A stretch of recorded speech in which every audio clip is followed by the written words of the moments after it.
You know, there's something interesting about gacha games when it comes to the most efficient way to play the game, and that is called meta. But why do so many people focus on it where they are willing to put so many resources just into something that helps them clear the game faster?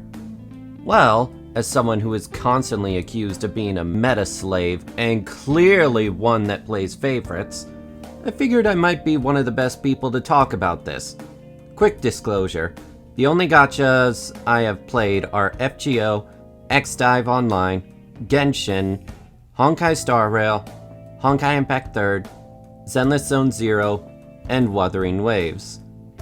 Editor, what am I doing with my life? So there are thousands of gacha content creators out there that really focus purely on how strong a newly released character's kit is, and if it will help you beat the endgame content of said gacha game easier, going into the specifics of their kit and such.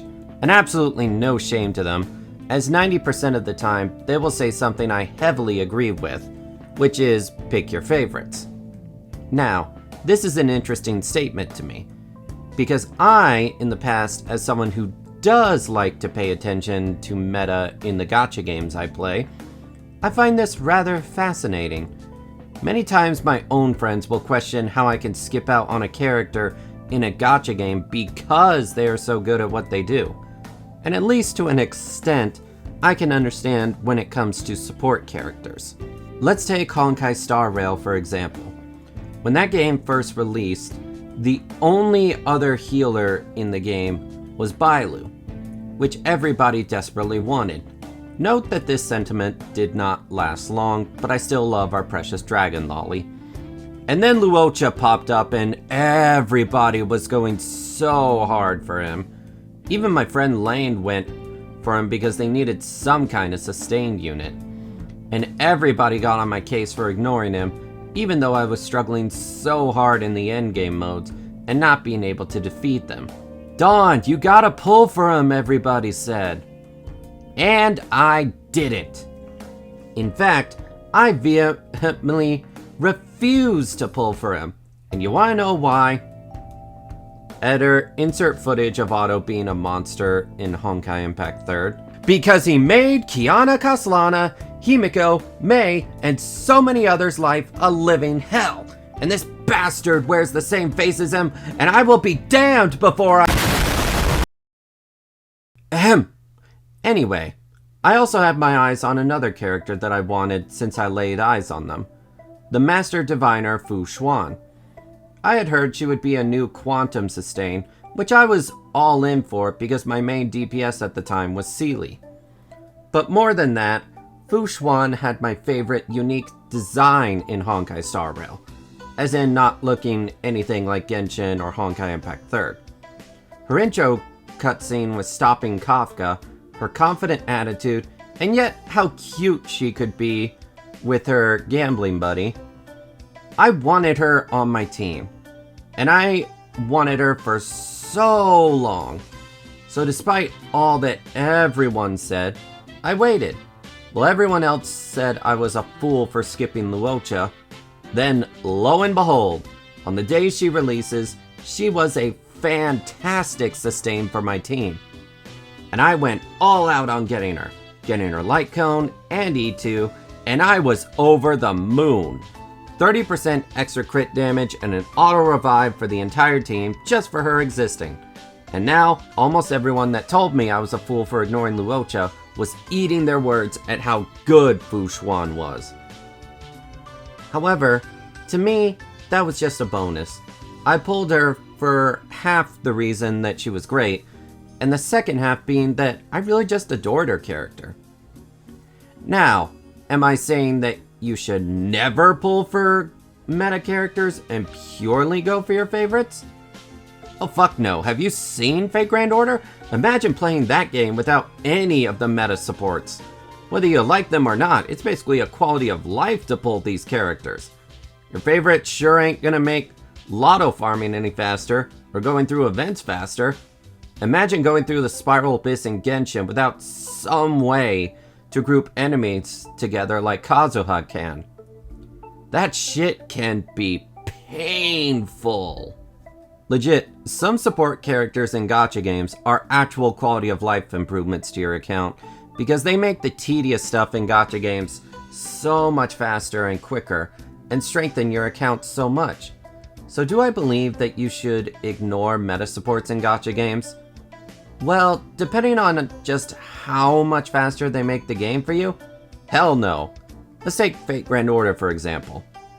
The amount of time you will save farming for Fate Grand Order to get back to the good stuff you played the game for, you know, the story, if you have either Scotty, Bitch, Castoria, and name redacted, is immense. So by all means, if having a meta support can save you for hours of going through the worst part of the game, aka the grinding, frick it, pull for them. That's why I pulled for Ron May, even though I wasn't the biggest fan of her. My E2 Firefly needed to function at optimal peak performance so she can be my optimal fire DPS for years to come. Ah, there. I said it. The way I, myself, view things. In my view, the best way to play a gacha game is the following, and I've gotten some flack for this take I'm about to have. Number 1, get the essential meta supports that dramatically increase the power of your team. Pick one character for each element or class, or however it's categorized in the gacha, and then buff the hell out of them. Yeah, this is where we get to the potential controversial part of the video. I don't always believe in pulling for every character that comes out. I believe in saving as many gacha pull currency as possible and maxing the absolute hell out of a character as much as you can. Now, admittingly, this may have been brought forth by Fate Grand Order, where until it had a pity system, it trained me to save, and save for characters I wanted in the future, because there's no guarantee I will get them. Fate Grand Order's gacha can truly be painful. It's a little better now, but before the pity system, it was not still painful. See, this is the way I myself view it. The stronger / more copies you pull of a character you love, the more you will use them in years to come, even with power creep. Lane is enjoying the new shiny Argenti? Great! I still got my E2 Fu Xuan that buffs everyone's crit damage by 30%, which he can't do at just one copy. So I'm not tempted by him in the slightest, and I can save my Jades. Oh, the big shiny Summer Ibuki came out, and she's super meta? Pfft, okay, sure. But can she match my NP5 Summer Kiara at level 120 with gold foes? Actually, around NP 3 or 4, she potentially can in damage. But what are the odds of pulling NP 3? You see, I believe in a combination of both favoritism and power. It's why many times my own friends call me such a power whore, and yet be taken off guard when I refuse to pull for a specific powerful character. Like, man, I don't care how strong they are, unless they're a support, if I don't like their character. Or if their animations are extremely sick. I mean, hey, that's why I pulled for Space Ishtar, was all the Star Wars references in their attacks.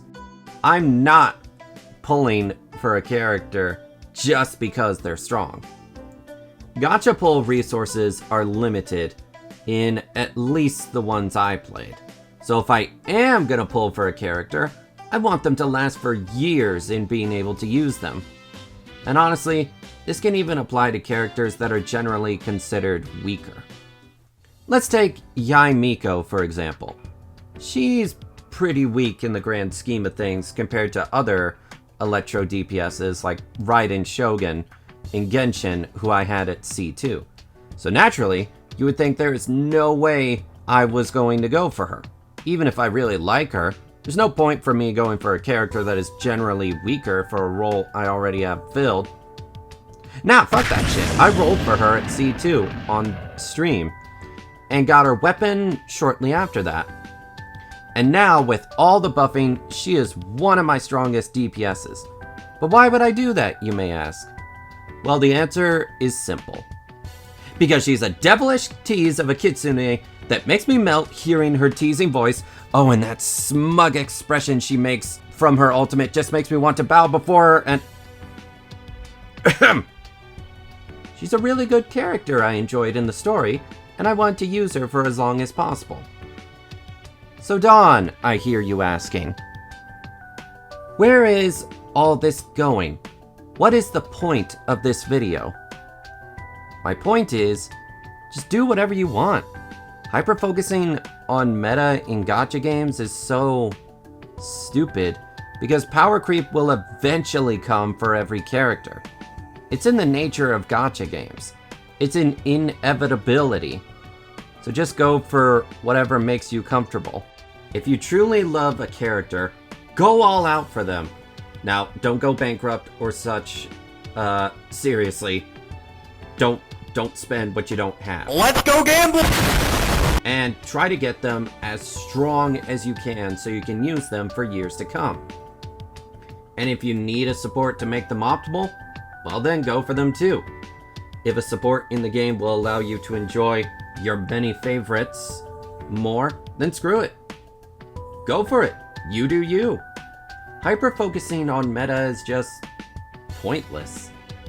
If power creep will eventually take over every character years later, then enjoy them the most you can. Do you know how many power creep videos I have seen on Seely in Honkai Star Rail? Yeah, well, I loved Seely's character, although that may be because I loved her in Honkai Impact 3rd as well. So you know what I did? I hyper-invested into a mono quantum team. Hyper-invested into making their relics as good as possible, and look at that! A character that is considered bad is still mopping the floor with in-game content because of how much investment I put into my favorites. I'm kind of repeating myself here, but that's par for the course with me. Again, my overall point is, just do what you want. Go for your favorites. It will dramatically increase your enjoyment of a game when you aren't so hyper-focused on having the strongest team or such in the game. Let me give one final example of a combination of me pulling for a character, not just for meta, but purely for their design and later love of the character. Melusine from Fate Grand Order is a character I saw talked about a fair bit when she first came out. She's the first Buster character that with Vich can now 3-turn Buster loop. Her power was astronomical. That at first caught my attention. And then I saw her third ascension and...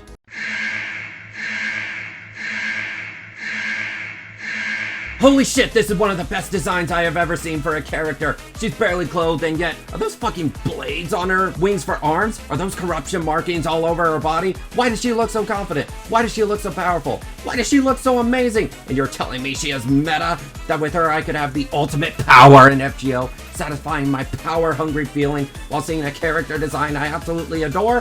Holy shit, she transforms into a bigger dragon and can throw a spear that explodes at enemies? Holy shit, she is so cool! This is everything I want in a character design. Sexy, badass, confident.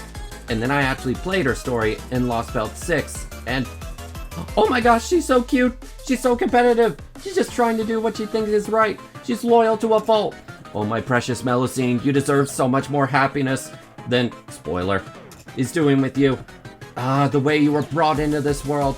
Why is every character in Lost Belt 6 such a tragedy? Come home to my Chaldea. I'll spoil you with the love you deserve. I'll make you smile and make you forget about the pain of Lost Belt 6. And we can both be power hungry together and crush our enemies to nothing. Happiness and power. And that's how I ended up NP5ing her in a year's time and saving for her Summer Melusine next year after Draco. Sure, you can even apply this to beginning players. But the truth is, even if you are a beginning player and completely ignore the meta, you will still eventually get to where everyone else is in endgame content. It may just take a while longer, and ask yourself, is it really worth the trade of your precious gacha currency for that small extra bit of endgame stuff you get every week or month? That's if it does have endgame content. Me personally, I don't think it's worth the trade-off in your gacha currency. So pull for who you like, pull for who you love, and buff the hell out of them so that when power creep eventually comes, well, you are still using your favorites and beating the game, and at the end, isn't that far more satisfying? Hey everyone, I've been wanting to make a video like this for some time. I just finally worked up the confidence to make it after so many years. I see so many content creators out there, sometimes pushing for meta, and not putting enough emphasis on pulling just for who you really like. That, and it was ultimately a bit of a reaction video to post to other people on how I view meta and favoritism, and how my brain works when it comes to that. Seriously, I get so many questions about that. So, did you enjoy it? Maybe enough to leave a like and comment down below? Maybe hitting that subscribe button and the bell icon? And maybe you liked it enough to consider being a member here on YouTube? Or if you want to go above and beyond, you can even support my Ko-fi link. The link to my Ko-fi is down below. I got monthly subscriptions for everyone. And hey, if you want to see more content, yeah, like I said, you can become a member on my channel today and get access to my emotes on my YouTube streams. Oh, and of course, consider joining my Discord that is full to the brim with weebs that love talking about game and anime. Well, that's gonna do it for me. I have to go blow up things with Melocene again. Later!